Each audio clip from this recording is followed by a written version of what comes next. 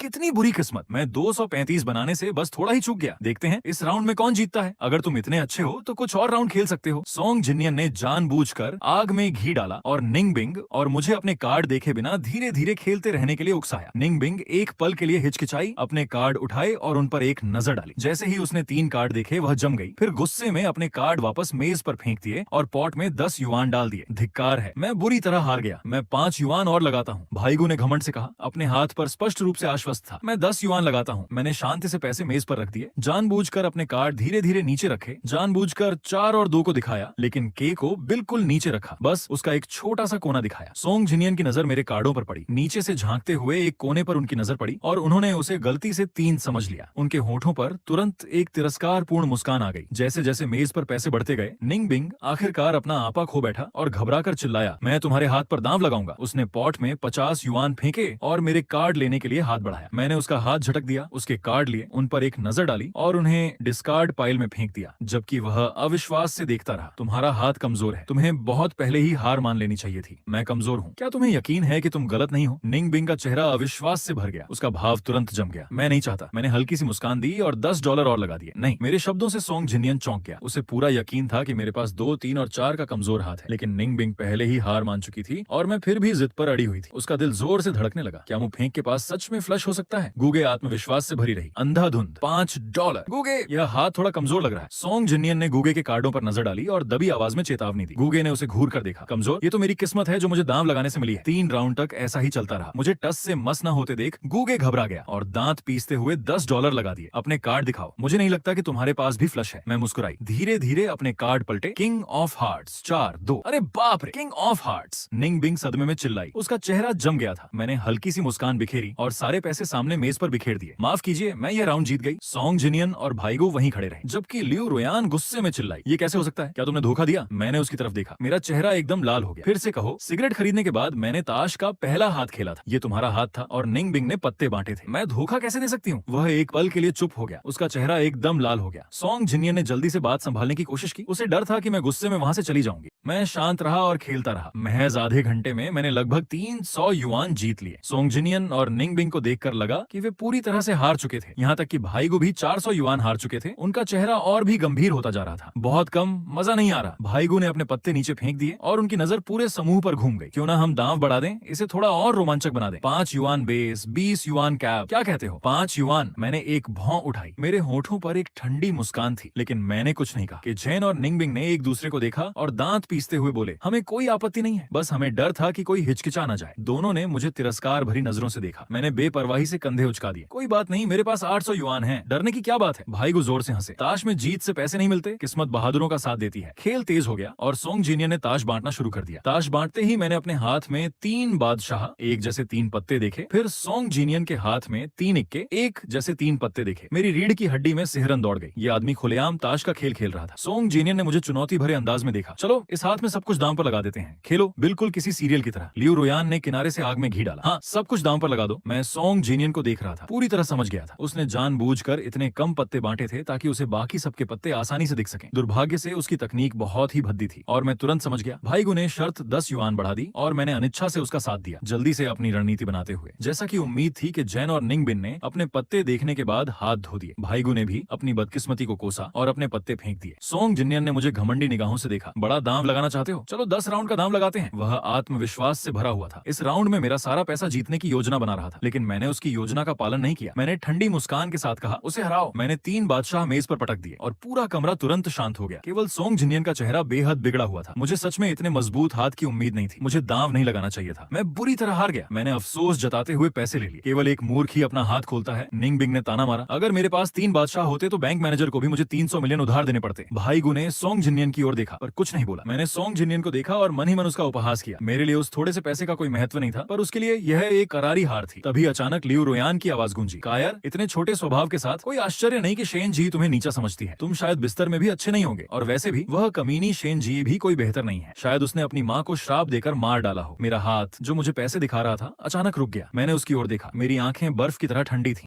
क्या तुम्हारे माता पिता ने तुम्हें बोलना नहीं सिखाया? लियू रोयान ने मेरी आंखों में देखा। उसके होंठ चुनौती भरे अंदाज में मुड़े हुए थे। क्या हुआ? मैं जो चाहूंगी बोलूंगी। क्या तुम असहमत हो? मैंने उसे घूरा। मेरी मुस्कान धीरे धीरे ठंडी पड़ गई। हाँ, मैं असहमत हूँ। है तो क्या हुआ अगर तुम असहमत हो? सोंग जिनियन ने अपनी प्रेमिका की रक्षा करते हुए मेज पर हाथ पटका और गुस्से से चिल्लाया, लड़ना चाहते हो? तुम्हें लगता है कि तुम मुझे हरा सकते हो? ये तुम्हारे लिए मनमानी करने की जगह नहीं है। मैं उसका गुस्सा सुन रही थी, मन ही मन मुस्कुरा रही थी। उनके पैसे जीतने ने आखिरकार इस आदमी को हद से ज्यादा परेशान कर दिया था। भाईगु अचानक खड़ा हो गया, मेज पर हाथ पटका। उसकी आंखों में भयावहता थी। खेलना है या नहीं? अगर खेल सकते हो तो खेलो, अगर नहीं तो निकल जाओ। जैसे ही उसने बोलना समाप्त किया, 4 युवक तुरंत भाईगु के पीछे खड़े हो गए। उनकी कमर पर लोहे की छड़ें चमक रही थी। मैं मुस्कुराई, 5 युआन निकाले और धीरे से मेज पर रख दिए। चलो खेलते हैं, पत्ते बांटते हैं, देखते हैं आखिर में कौन हंसता है। भाईगु और सोंग जिनियन ने एक दूसरे को देखा, कुछ नहीं कहा और पत्ते बांटना जारी रखा। अगले दौर में मैं भी पीछे नहीं रहा। पिछले जन्म में सीखी हुई धोखेबाजी की तरकीबों ने इन छोटी मोटी चालों से निपटना मेरे लिए बहुत आसान बना दिया था। सोंग जिनियन की पत्तों की तरकीब मुझे किसी जोकर के तमाशे जैसी लग रही थी। 1 घंटे से भी कम समय में मेरे 800 युआन बढ़कर 2500 युआन हो गए। मैंने जानबूझकर कुछ हाथ हार भी दिए ताकि उन्हें कोई बहाना न मिले। मेज पर माहौल और भी तनावपूर्ण होता गया और भाईगु और सोंग जिनियन के चेहरे और भी गंभीर होते गए। पहले द्वार के पत्ते बटने के बाद सोंग जिनियन की आंखें अचानक चमक उठी। उनके पास 678 का स्ट्रेट फ्लश था और उनका आत्मविश्वास बढ़ गया। उन्होंने मेरी तरफ देखते हुए तिरस्कार भरे लहजे में कहा, जब तक मुझे इससे बड़ा हाथ नहीं मिलता ये राउंड तो मेरा है। मूव फेंक। अगर तुम इतने अकड़ू हो तो चलो इस राउंड में पूरा मुकाबला करते हैं। एक राउंड में ही विजेता तय हो जाएगा। अगर तुम जीत गए तो मैं तुम्हें आज से भाई कहूंगा। मैं हल्का सा मुस्कुराया और कुछ नहीं बोला। मैंने जानबूझकर उन्हें ये पत्ते दिए थे। मुझे पहले से ही परिणाम पता था। मेरे पास 3-2 और एक 13 था। सोंग जिनियन के पास मुझे हराने का कोई मौका नहीं था। मेरी चुप्पी देखकर लियू रोयान ने तुरंत ठंडी हंसी हंसते हुए जले पर नमक छिड़का। फिर से क्यों डर रहे हो? कोई आश्चर्य नहीं कि शेन जी तुम्हें पसंद नहीं करती। वह झोंगनान अर्थशास्त्र और विधि विश्वविद्यालय से है। अगर वह अंधी भी होती तो भी तुम्हारे जैसे कायर को नीचा नहीं दिखाती। मैंने उसकी तरफ देखा। डरपोक, ये तो बस ताश खेलना है। मैं क्यों डरूंगी? तुम खुद को क्या समझती हो? मैं तुम्हें समझती हूँ। लियू रोयान